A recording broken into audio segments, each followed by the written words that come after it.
بچه سلام، امیدوارم که حالتون خوب باشه. من احسانم. امروز اومدیم با یه ویدیو آموزشی جدید، آموزش 0 تا 100 مدل باب زنونه.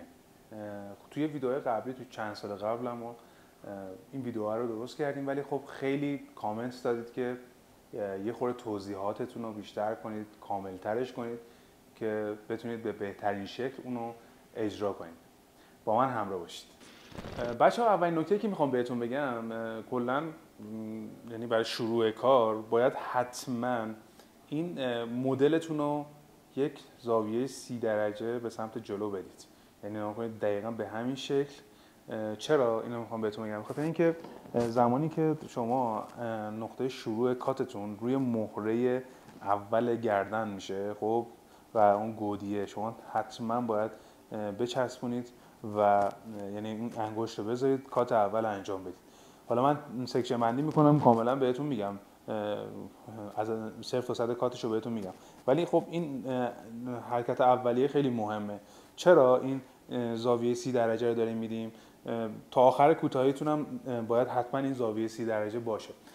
چرا داریم میگیم؟ به خاطر اینکه زمانی که شما این بعد کارتون فرم سر رو برمیگردیم حالت عادی، خب معمولا آدما به صورت روتینشون به این شکله که حالت عادیشون اون حالت صاف رو داره.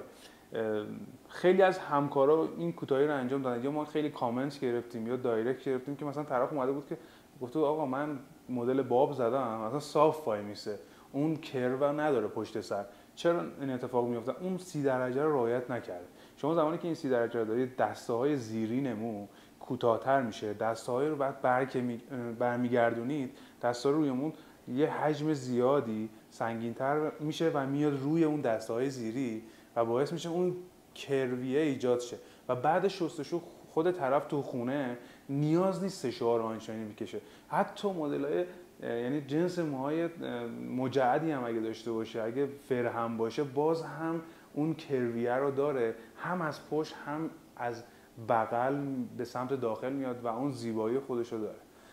این نکته رو حتما رعایت کنید برای شروع کارتون و مدلتون هم اصلا تحت هیچ شرایطی سعی کنید که بهش بگید یعنی یه کوچولو هم تکون میخوره سعی کنید ثابت نگه دارید. مدل باب سخت ترین مدل تو هرکات و بیش از 90% آرایشگرا نمیتونن اینو درست کوتاه کنن و سعی کنید این نکته‌هایی که بهتون میگم رو به بهترین شکل رعایت کنید. حتی اون که آرایشگر هم نیست، این تکنیکایی که من دارم بهش میگم خیلی راحت میتونه تو خونه اجرا کنه برای دوست، فامیل، آشنا.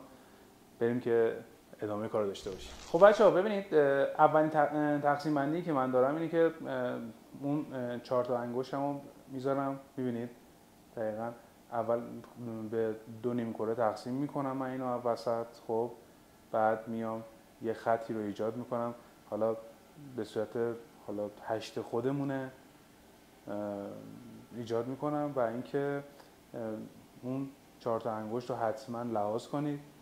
و حالا من یه خورده از اون مهره میخوام بالاتر برم، یه خورده این مانکن ما به صورت حالا الیافه که پیچیدگی داره، ولی تو موهای طبیعی شما مثلا وقتی خیس میکنی دیگه این تابو نداری.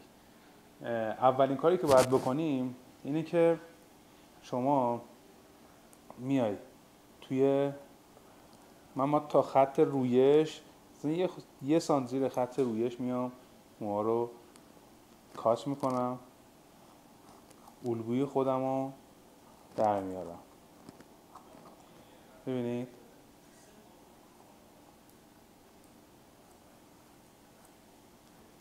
خب بچه خوب شونه کنید که اون داستانهای چیز رو نداشته باشه. ببینید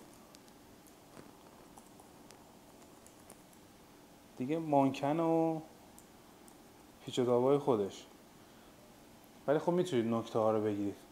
خب ببین راهنمای ما الان اینجا در اومده دیگه. دسته اولی که من کوتاه کردم، دسته بعدی خب حتما باید لیفت بشه به سمت راهنما. نگاه کنید میبینید دقیقاً خط رویش زیر گوش، نرمه گوش، ولی خب لیفت شده کاملا به سمت راهنمامون. این طرف هم همینطور لیفت میکنم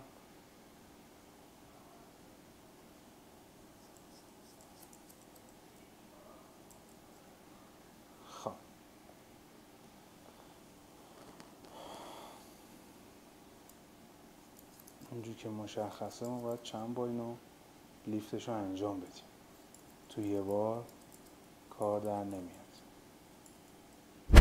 بچه من سکشن بعدی رو آوردم پایین، ولی خب مثلا 2 سانت بالاتر دیگه نزدم، ولی خب اگه یه خورده که مثلا حرفه‌ای تر بشید میتونید مثلا تا 3 سانت هم تقسیم بندی کنید، دسته بعدی رو بیارید پایین کات کنید، مشکلی نداره. ولی اگه بخواید کارتون ضعیف‌تر، یعنی اگه تازه کار هستید، حتما 2 سانت در نظر بگیرید و کاتش کنید. خب همون دسته اول رو میام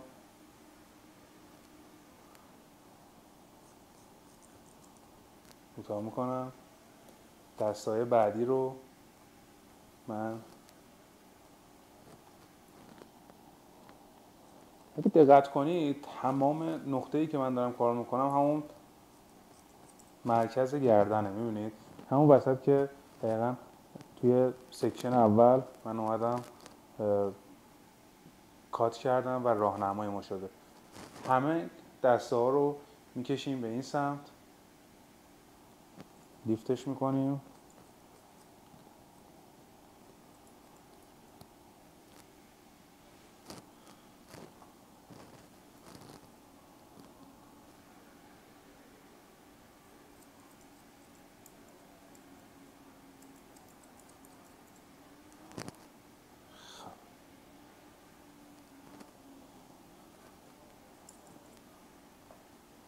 بچه ها این ممکنه امروز قرار خیلی اذیتمون کنه.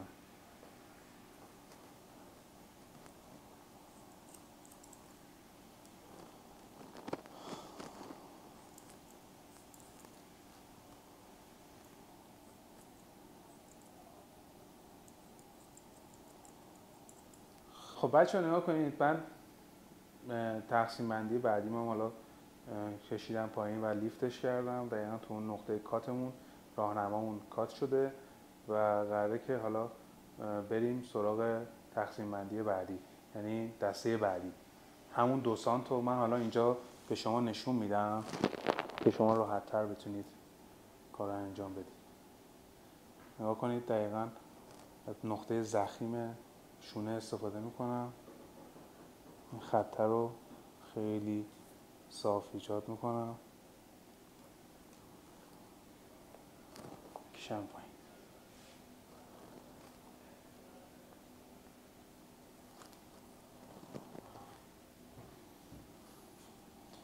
اون طرف هم همینطور.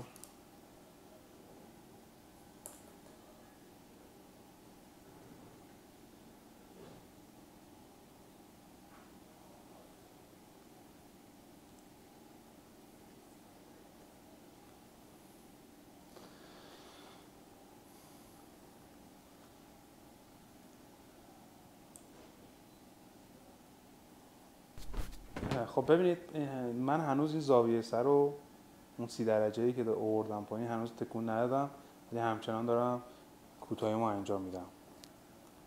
خب دوباره تو همون نقطه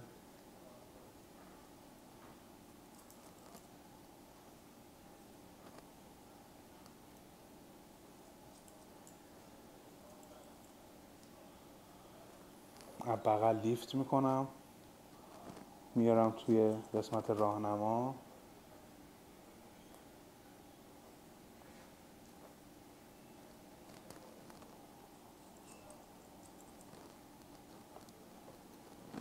این طرف هم همینطور.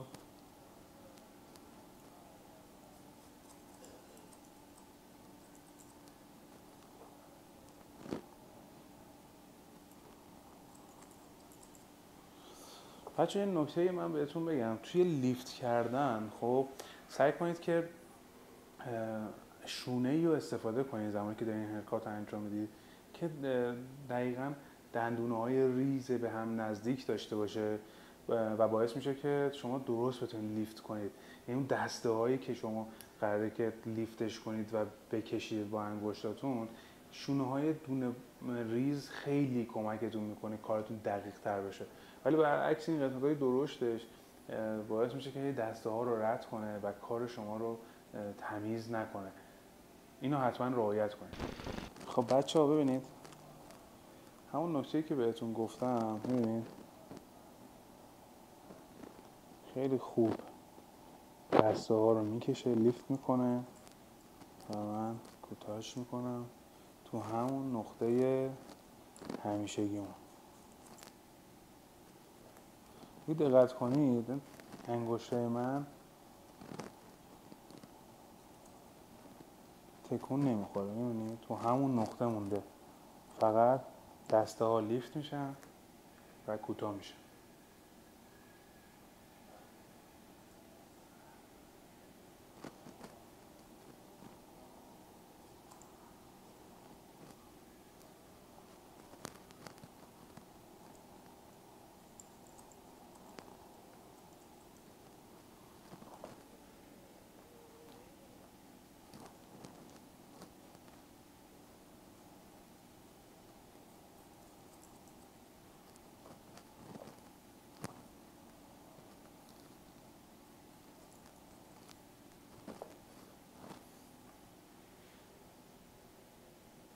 خب بچه من به مرکز سر رسیدم. خب حالا آخرین دسته ایه که به قسمت پشت، یعنی ما میایم کوتاه میکنیم و کارمون دیگه تموم میشه و میریم برای قسمت جلوی سر و خب با تقسیم بندی های جدیدتر. این آخرین دسته رو من به همون شکل همیشگی کوتاه میکنم.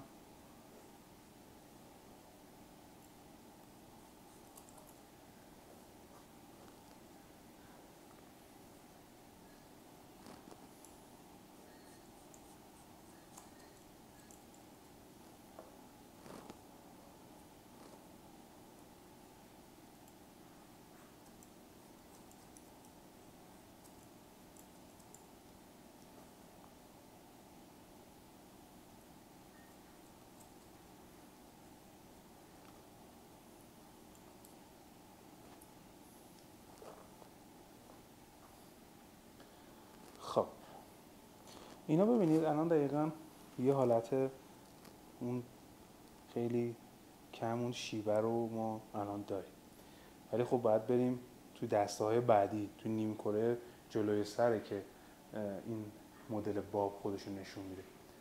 ولی اگه دقت کنید همین الانش هم یه حالت کرفتو رو داره. نگاه کنید بچه‌ها، کارمون با نیم کره پشت سر تموم شده. خب اگه دقت کنید این حالت اون کرو رو گرفته تا حدودی، ولی خب هنوز موها خیسه و اینکه حالا باید خشکش کنیم که خودشون نشون بده. این نیم کره پشت سر بود، ولی خب برای نیم کره جلوی سر من یه توضیحات و نکته‌هایی بهتون بگم. بچه ببینید ما کلا برای مدل‌های باب، خب این بستگی به سلیقه داره. مثلا یه شخصی فرق از بغل میخواد، یه فرق از وسط میخواد، اون خودش تعیین میکنه، به چپ و راست میخواد، حالا اونا رو خودش تعیین میکنه. یا حتی مدل‌های باب به روزتریناش به این شکل میشه که اون شخص داره مثلا تو خونه حالا یه جورایی دوست داره که مدل کره‌ای در بیاد. تو مدل کره‌ای الان خیلی پرطرفدار شده، مدل بابا به شکل مدل کره‌ای در میاد، یعنی فرق از وسط میشه و کوتاه‌ترین نقطه مثلا میشه قسمت وسط ابروها، یعنی بالای ابروها، و به مراتب حالت لیر پیدا میکنه میاد به طرفین و تو استایلش هم که یه افکت بیرون میگیره، باعث میشه که یه مدل باب تلفیقی باب کره‌ای خیلی چیز جالب میشه. من این کار انجام دادم برای یه سری از دوستان آشناها، خیلی هم خوشگل شده بود واقعا، دوست خودم دوست داشتم. ولی اینا بستگی به سلیقه داره و تقسیم بندی‌هاش هم متفاوته، یعنی شما باید اینا هی تو دوره‌های دیگه ببینید. ما یه پستی داریم توی همین، شما میتونید آموزش چتری رو تو انواع صورت ببینید، اونجا هم یه توضیحاتی دادیم خیلی جذابه، حتما ببینید. اونم خیلی کمک میکنه که شما بتونید مدل‌های مختلف چتری رو توی شکل هندسی‌های مختلف داشته باشید. و اینو بهتون بگم شکل هندسی خیلی مهمه، یعنی من اگه بخوام حالا مخصوصا تو نیم کره جلوی سر من خیلی باید دقت کنم، ما خیلی باید دقت کنیم کسی که داره این کار هرکات انجام میده. اگه کاری انجام بده که مثلا با اون شکل هندسی همخوانی نداشته باشه، خب مطمئنا اون مدل بهش نمیاد و خود شخص هم زده میشه، فیدبک های منفی هم میگیره و پشیمون میشه از اینکه این مدل رو اجرا کرد. توی حالا ویدیوهای بعدی حتما در مورد شکل هندسی صحبت میکنیم، چون اصلا کار ما یه دنیاست دیگه. حالا شما سوالاتتون رو بپرسید وسط حالا اون ویدیوهایی که دارید تو آموزشی میبینید، اگه سوالی براتون وجود میاد حتما همون لحظه کامنت کنید که ما بتونیم استفاده کنیم ازش. ما اطلاعاتش رو داریم، فقط نمیدونیم مشکلات شما چیه. اینو به ما بگید که بتونیم براتون اون محتوا رو تولید کنیم و به راحتی ازش استفاده کنیم. بچه‌ها ببینید نیم کره جلوی سر، حالا من بغل دارم نشون میدم. ببینید تقسیم بندیش به این شکل میشه که شما دو مدل میتونید تقسیم بندی کنید. هم میتونید به این شکل از پایین تقسیم بندی کنید و سکشن بندی کنید که فکر کنم اون برای شما راحت تر باشه. هم میتونید از اون قسمت نقطه مرکز سر به صورت هشتی بیارید بغل و بدید به پشت. اینم یک تقسیم بندی خیلی خوبیه. حالا اینا شما انتخاب کنید، هر کدومو که دوست دارید میتونید اون انجام بدید، ولی من سعی میکنم که راحت ترینش که همین حالتیه که از پایین به سمت عقب کشیده میشه رو بهتون آموزش بدم.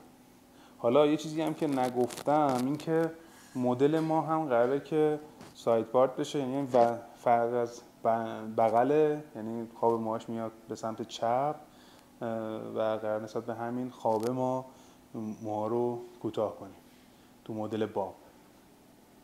و یه نکته دیگه ای هم که بگم بهتون اینه که توی فضای مدل باب کلا وقتی یک جهتی رو انتخاب میکنی جهت دیگه ای رو نمیتونی بزنی، ولی اگه میخوای دو جهت رو داشته باشی حتما باید تقسیم بندی تو بیارید فرق وسط که بتونی به طرفین کات کنی. اگه یه تایمی خاصی به سمت چپ بدی به سمت راست بدی، بخوای تنوع داشته باشی، این کار رو باید انجام بدی حتما.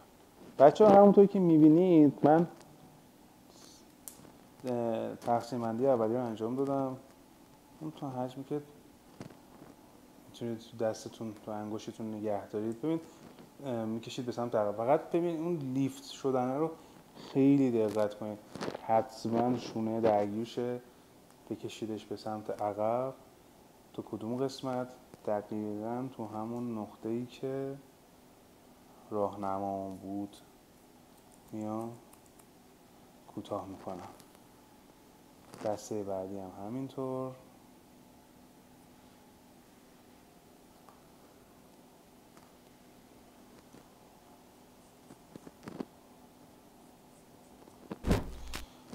بچه ها ببینید من این یه نکته هم همون تقسیم بندی، همون جداسازی موها بهتون بگم که همون که تو پشت سر گفتم. ببینید دقیقا همون 2 سانت رو دوباره من میام جدا میکنم.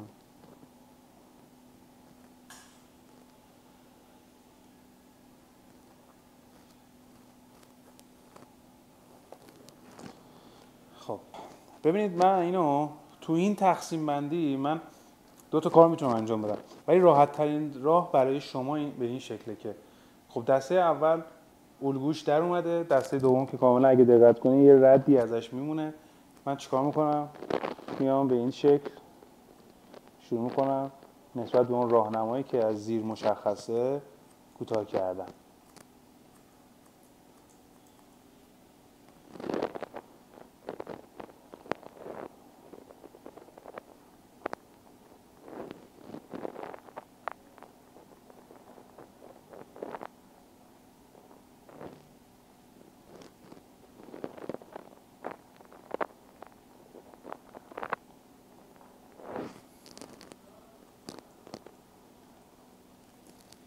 خب میبینید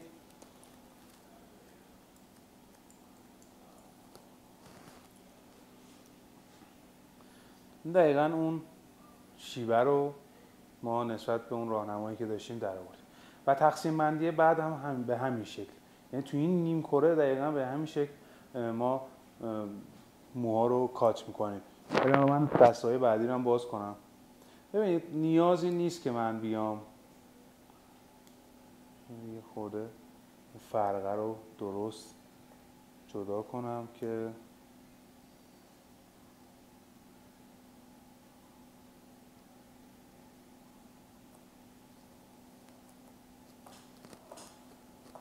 یعنی بیش از 3 سانت من دسته رو آوردم پایین. خب چرا این کار کردم؟ ببینید قشنگ از بالا به این شکل میبینید این قسمت ها رو. یه دوربینم بیاد اینجا خیلی راحت میتونیم نشون بدیم. نگاه کنید دقیقا نسبت به خواب مو من اومدم شونه کردم موها رو و اینا رو هم قرار گرفت و تقسیم بندیمون هم دقیقا نگاه کنید مشخصه. از پشت موها میبینید راهنمامون کاملا مشخصه. من اینو شونه میکنم قشنگ درگیر میکنم موها رو با هم که بتونیم اون خط درست کاتمون رو داشته باشیم.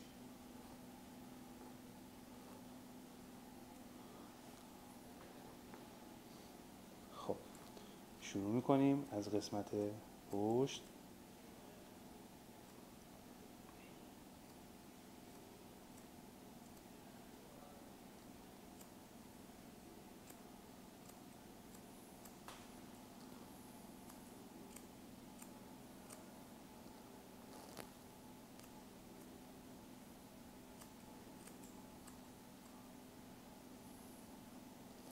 بچه واقعا با الیاف کار کردن خیلی سخته، یعنی اصلا تحت هیچ شرایطی نمیذاره اون کاری که دوست داری رو در بیاری. ولی این آموزش رو اگه شما بتونید تو موهای واقعی پیاده کنید انقدر کارتون تمیز در میاد که خودتون انگوش به دهن میمونید. خب اینم از نیم کره جلو. خب یه سری ریزه‌کاری ها داره که حالا باید اونا رو در پایان کار بهتون بگم که چی کار کنید. خب بریم سراغ نیم کره بعدی. خب تقسیم بندی اولو قرار شد چیکار کنیم؟ تا 2 سانت من جدا میکنم.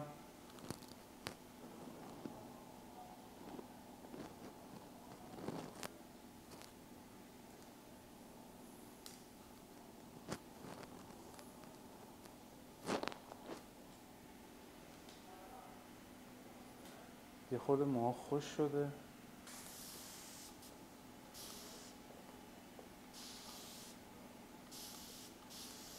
خب بچه ها اینم من دقیقاً لیفتش میکنم. بچه ها خیلی دقت کنید تو لیفت کردن مدل باب. نگاه کنید من چقدر دارم میکشم، در حدی هم نکشید که بخواد مشتریتون اذیت شه، اون شخصی که زیر دستتون نشسته اذیت شه.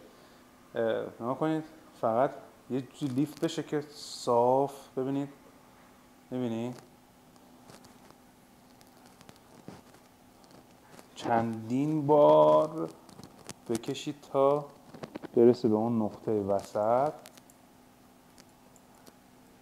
و کات بشه. نگاه کنید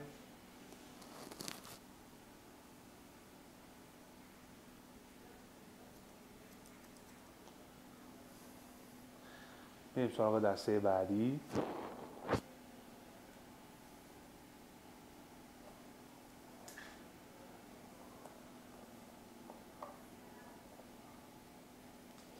یه چیزی رو دقت کردید بچه ها، کلا همچنان مدلمون اون زاویه 30 درجه رو داره.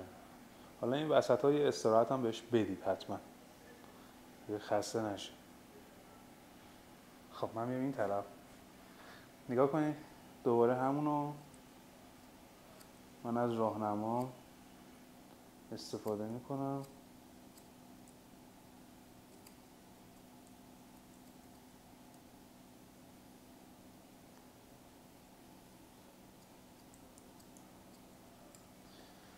خب میرم دسته بعدی.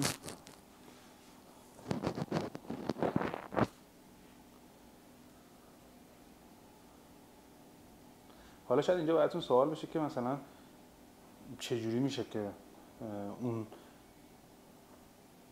نقطه های مثلا تقارنه به وجود میاد. خب عزیز من شما وقتی اینجا اومدی یک نقطه رأس قرار دادی و راهنمات شده کلا همه رو توی این نقطه کوتاه میکنی، پس شک نکن که چپ و راست یکی میشه. معادلاتش زیاد سخت نیست. پس این سوال از خودت نپرس، یه چیز خیلی راحت و ساده است.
این همزمان میتونی ریزه‌کاری‌هاش هم انجام بدی.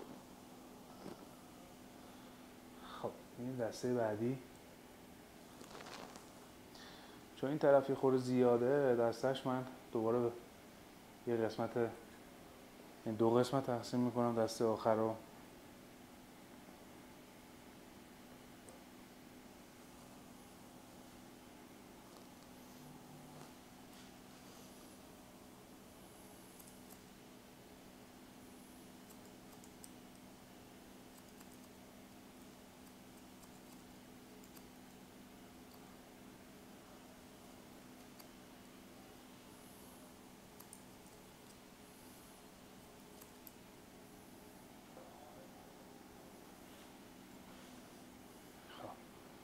دسته بعدی هم میکشم به این سمت.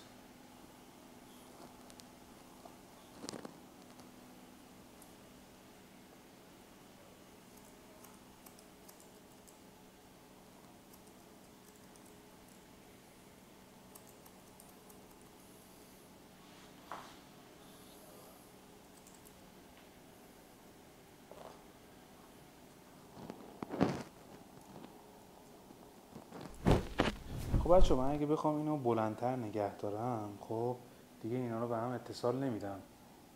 وقتی بلندتر که میمونه، نگاه کنید، این باعث میشه که طرف تو خونه میتونه خودش اون حالت اصلی رو بده. ولی بازم از همین نیم کره جلو من یه چک میکنم، میبینید یه حالت مثلثی میاد بلندتر بوده و میایم پوینت کات میزنیم، اینا رو به هم اتصال میدیم.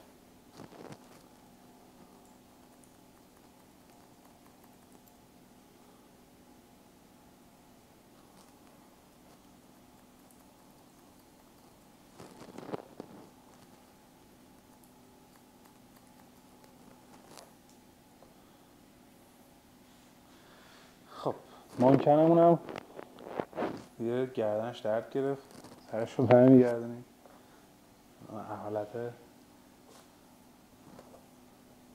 قبلیش. خب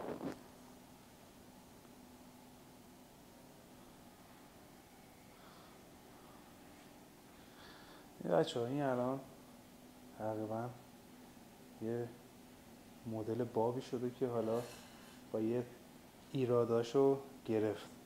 نگاه کنید الان این قسمت ها رو ما یه خورده بلندتر داریم. بازم میگم چون تو ممکنه یه همچین اتفاقی میفته، شما تو حالتهای طبیعی هیچ وقت اینو نداری.